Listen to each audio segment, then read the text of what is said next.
A fast rising chef in the country of South Africa. He was a chef to big celebrity, top names. At night, he had this busy work schedule, while during the day, this kind, nice, jovial, busy, hardworking, responsible chef has a different personality altogether. During the day, it targets little girls. And what does he do with these girls? This is the story of Fanuel Kumalo.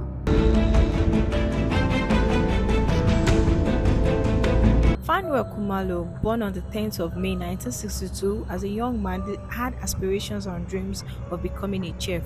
And one day, in order to actually enroll into this culinary school, he took up a loan, and on getting this loan, he was unable to pay back. So he said he was forced to join the army for like 2 years, and he joined the South African Defense Force. There was a particular unit in that force known as the 32 Battalion. These units were very aggressive, they were known as the very troubled unit.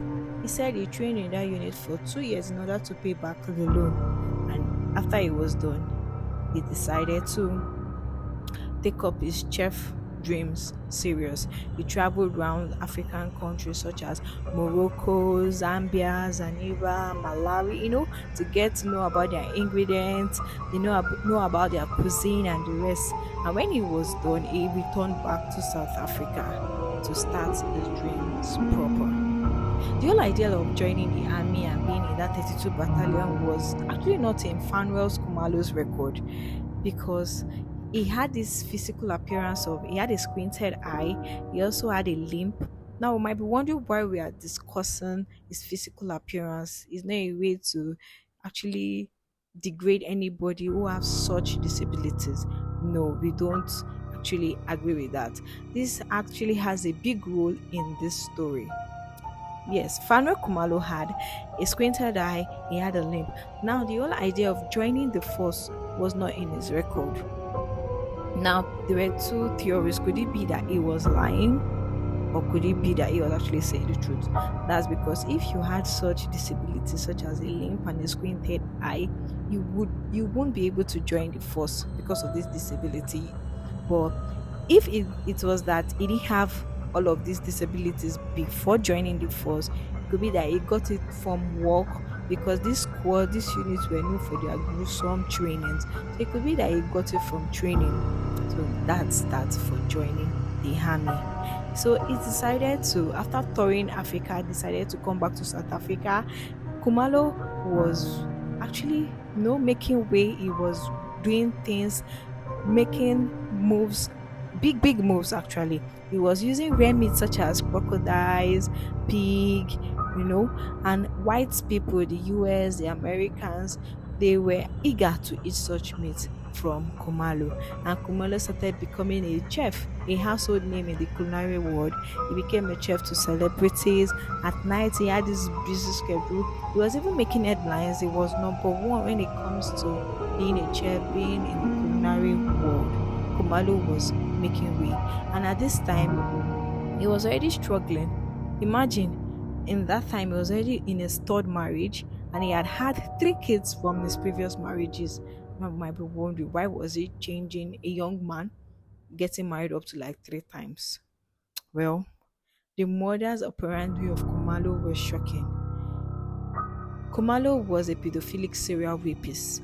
Yes, he targeted children at night when he's busy with work. During the day, after removing and taking off his white apron, he changes into a normal clothes that will blend in into with every other person.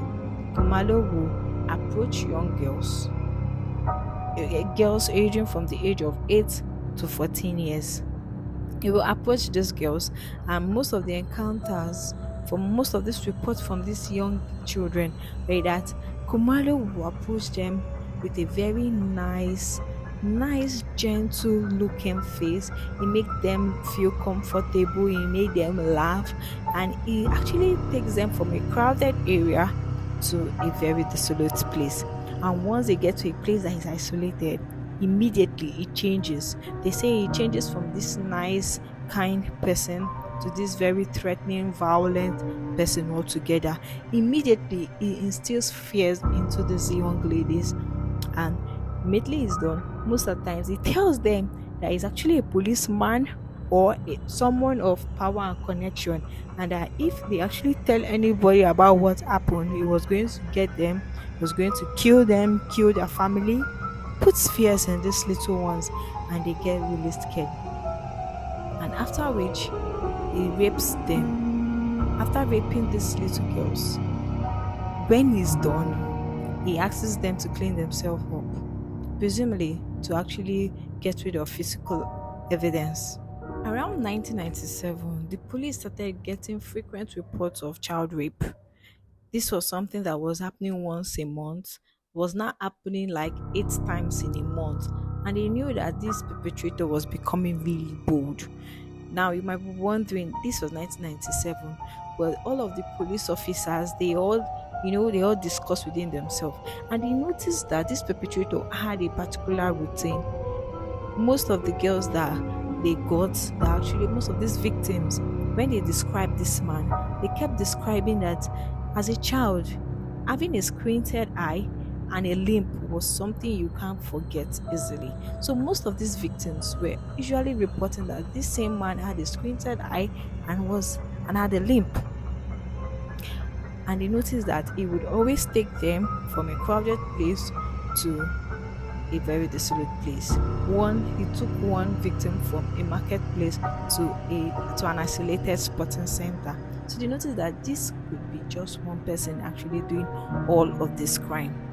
And they decided that, okay, you know what, enough is enough. 2001, they had a 15-man squad that were just based on actually getting this perpetrator, and the police were so serious that they finally got Fanuel Kumalo. Now there was a particular officer that sighted him on the road and attempted to arrest Kumalo, but Kumalo, with his very nice and responsible face, immediately was almost running away from this arrest. He started telling people that, oh, this person wants to kidnap him, because the police officer was about to arrest him was not in uniform. It was an undercover cop. So when Kumalo was like, oh, this man wants to arrest, he wants to kidnap me, he wants to kidnap me, people around believed Kumalo because he had this very innocent look, very responsible look. And most of the people, the crowd decided that, you know what, we are going, since you say you're a police officer, we are going to follow you to the police to make sure that, yes, truly, you're a police officer. And the crowd followed them to the police custody, and that was how Kumalo was arrested and detained. In May 2001, Fanuel Kumalo was arrested for 24 counts of rape, and that was because 24 DNA cases all showed that Fanuel Kumalo was the perpetrator. Now, in August 2004, the counts were more than the initial counts when he was arrested. In total, he had 132 counts against him, which included rape, kidnap, and robbery. Now, all through the trial in court, Fanuel Kumalo kept pleading not guilty. He kept insisting that he wasn't guilty because he had this this whole reputation of being a celebrity chef. And if he figured that if he kept sticking to that story, he was going to be released. But no, there were a lot of hard-earned evidence against Kumalo during this case. All DNA that was carried out all pointed out to Fanuel. Imagine I have 24 DNA cases, and it all kept saying Kumalo was the perpetrator. And when it was done, all of the victims had the same story. They all recounted that he had a squinted eye and a limp. And in court, Fanuel Kumalo denied having a squinted eye and a limp. This was the climax of it all, because everybody in court were amazed. They all could see it. They were like, could it be that this man is too delusional or what? He had a squinted eye and a limp, but he denied having such in court. And the judge was so pissed.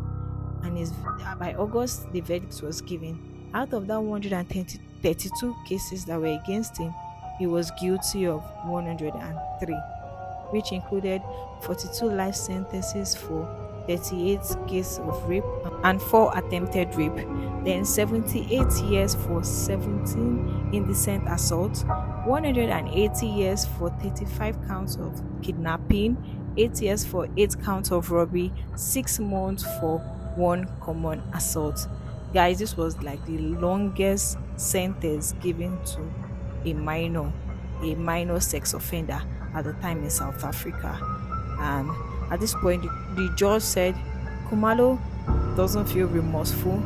There's no chance, there's no hope of rehabilitation. Because even when he gave his final speech, when they give this final verdict, the the defense team will come out and actually give a final speech. Kumalo came out and said, if at first he apologized to the victims, then he told the judge that you guys have gotten the wrong person. I am not the person. You guys have passed the wrong judgment. And the judge was like, are you holding this court in contempt? Are you saying I gave a wrong verdict? And the judge was like, there's no remorse for him, no chance, no hope for him. So basically, guys, this Fanuel Kumalo will probably die in prison. He has been in prison since 2001 and he is still there. Now, this is the trauma these victims, most of these girls were virgins. He has taken their childhood from them. Those happy, cheerful children became very withdrawn, anxious, and very sad. The brilliant ones are actually barely passing their grade. Some of these kids had to repeat classes after the whole incident. These children were victimized, and these were children from ages ranging from 8 to 14 years. Fanwe Kumalo was a pedophilic serial rapist, and if he wasn't caught, this would have extended to murder, and I'm glad he was caught. Now, guys, what do you think? Do you actually believe his story that he wasn't guilty? Or do you think he deserves such sentences that were given to him? I'd like to hear your comments and your thoughts below. Thank you.